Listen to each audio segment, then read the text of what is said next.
আসসালামু আলাইকুম দেশবাসী। কি বুঝলেন? জানুয়ারি চলে গেল, ডিসেম্বর চলে গেল, তারপরে এইভাবে আমাদের মাস চলতেই থাকবে। কি সুন্দর রহমতের মাস চলে এলো, একটা রোজা হয়েও গেল। আপনি কি জানেন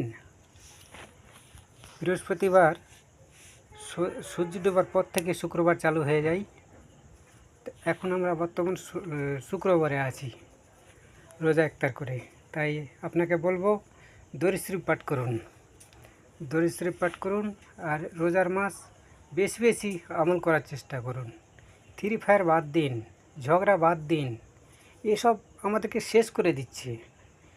ইহুদিরা যেগুলো তৈরি করে আমাদেরকে ধ্বংস করে, আমরা কিন্তু সেগুলো নিয়েই ব্যস্ত। আমরা আমাদের কালচার জীবন নিয়ে ব্যস্ত নেই। আমাদের কালচার জীবন নিয়ে ব্যস্ত হতে গেলে আমরা সঠিক হয়ে যাব। রোজা রাখা, ভালো ভালো আমলগুলো করা। শুক্রবার কত দামি দিন, কত উত্তম দিন।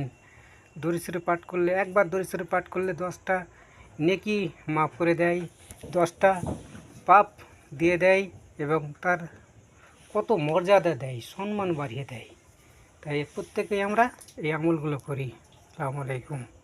এবং আরও মানুষকে শেয়ারের মাধ্যমে, ফোনের মাধ্যমে জানিয়ে দিই, ভালো ভালো আমল করার চেষ্টা করি।